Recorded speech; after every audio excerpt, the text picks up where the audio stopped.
Showrunner Eric Kripke has confirmed that The Boys will end with Season 5. Welcome to ScreenRant's big plot theory for the 5th and last season of The Boys. Warning, everything you'll see and hear from this point onwards is pure speculation. Let's dive right into it. When we last saw Homelander, he had just been deputized by the newly appointed POTUS, President Stephen Calhoun. Homelander is closer than ever before to his goal of not just dominating, but exterminating non-Supes, and the only reason he got here is through Sage's master plan. However, Sage also revealed her true intentions right then and there. In short, Sage isn't loyal to Homelander or his cause. Sage is loyal only to herself, and after giving Homelander the highest podium from which he can spout his hateful views, it'll be much more fun for Sage to see Homelander fall. But let's not get ahead of ourselves. Sage revealing her betrayal will be the climax of the 5th and final season. However, before this happens, Season 5 needs to pick up where the Season 4 finale left off. Like every other powerless schmuck in America, thanks to Soldier Boy. Maeve notably got depowered back in Season 3 after she saved everyone from Soldier Boy's blast, and Maeve presumably spent Season 4 hiding out with her long-term girlfriend Elena, living life in relative peace. But with how things turned out last season, Maeve won't be able to ignore the outside world any longer. Your powers have barely returned, says Elena to Maeve, who is taking out her old bought suit from storage. I know, but we've sat here too long, replies Maeve. Was it really that bad being cooped up here with me? Elena asks. And Maeve says, you know what I mean, Elena. And first things first, we're gonna need to burn this suit. Elena replies, I didn't know you still had that. So what's your plan? Maeve, Starlight, Butcher, and A-Train will team up with Marie Moreau, Jordan Lee, and Emma, aka Little Cricket, in Season 5. 7 heroes against the 7, and this new team will be led by none other than Stan Edgar. It's certainly an unusual team-up, but unlikely team-ups have always been part and parcel of The Boys. How do we even know if we can trust you? Jordan says bluntly to Butcher, who replies, you don't, and I wouldn't trust me either, love. But we don't have a choice, do we? Starlight, aka Annie, chimes in, he's right, we need to work together to free Huey and the others. And indeed, this team up is the last thing that Homelander expects. As much as I hate sentiment, Stan Edgar says, they're both right. Now Ms. Moreau and Ms. Meyer, tell us everything you know about your former classmates. And this brings us to our next point. With Homelander deputized by the President of the United States, it becomes all too easy for Sage to sneak Cate into the halls of Congress.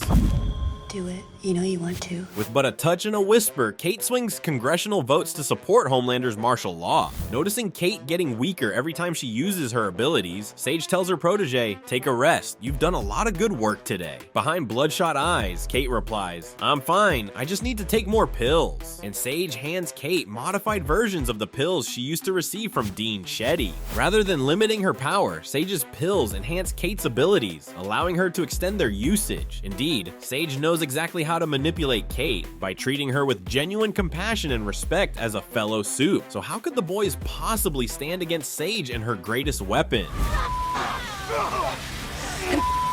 As foreshadowed in the ending of Gen V, Marie will be crucial to getting around Cate's powers of persuasion. This time, they encounter each other as Marie's group breaks the boys out of prison. While Maeve's powers are still not fully restored, she takes down Sam with help from A-Train. And just as Cate approaches A-Train, Marie shouts, no, don't make me do this, Cate! Suddenly, blood shoots from the wounds that Marie sustained in the fight, piercing Cate's body. However, it's not enough to put Cate out of commission. Wearily, she tells Marie, don't move. And due to their various contact points, Marie is unable to resist Cate's command. Yet by this point, Marie has become better attuned to her own powers. With a sad and angry expression stuck on her face, Marie extends her will to affect Cate's entire body. Their minds melded, Marie utters one last apology to her former classmate. I'm sorry, Cate, which Cate hears inside her head. Blood gushes from Cate's every orifice, eventually leaving behind the dead, dried up husk of Godolphin University's former star pupil. So, with Cate out of the picture and the boys freed from prison, who else can Sage use to further her plans? Just imagine, blonde ambition, Sage tells Homelander, you, Ryan, and Soldier Boy, 3 generations of a Supe family ruling the new world.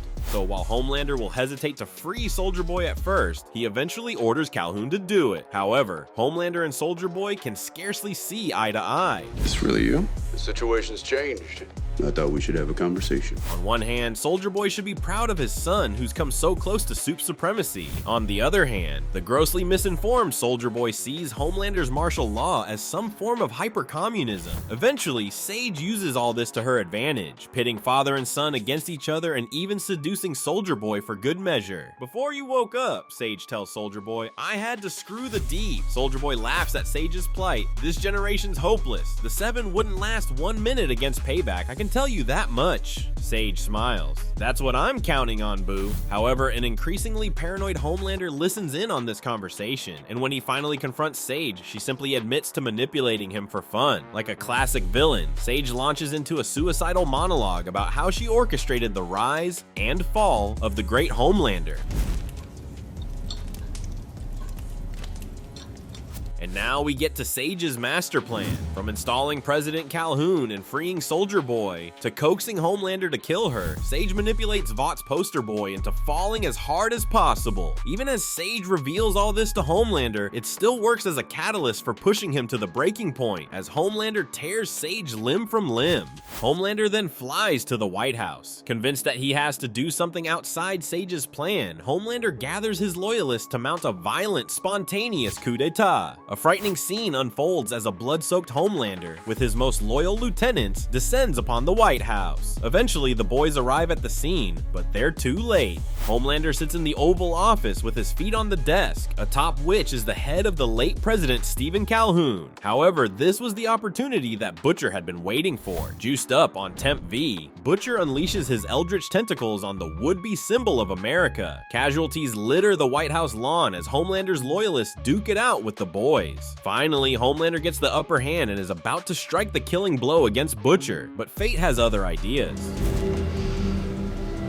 Dad.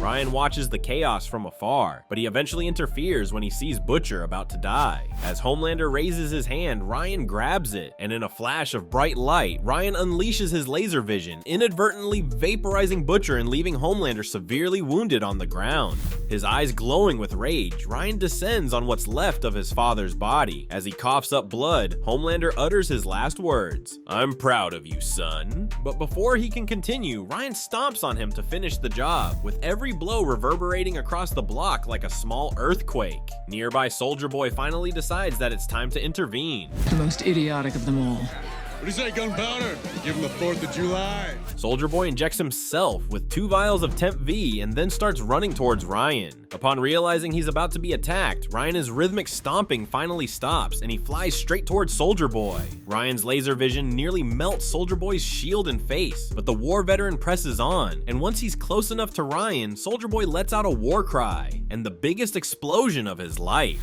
A small mushroom cloud is seen over the White House block, which is replaced by a giant crater when the dust finally settles. All that's left in the crater are the scattered remains of various Supes, half of Soldier Boy's shield, and an unconscious Ryan. With Soldier Boy dead, the government puts Ryan in his containment unit instead. Too valuable to die, too dangerous to taste freedom. Meanwhile, Soldier Boy is hailed as the hero who stopped Homelander's coup d'etat, his half-melted shield now a centerpiece on the White House lawn monument commemorating the tragic event. So what do you think of our plot theory for The Boys Season 5? Tell us in the comments and keep watching ScreenRant.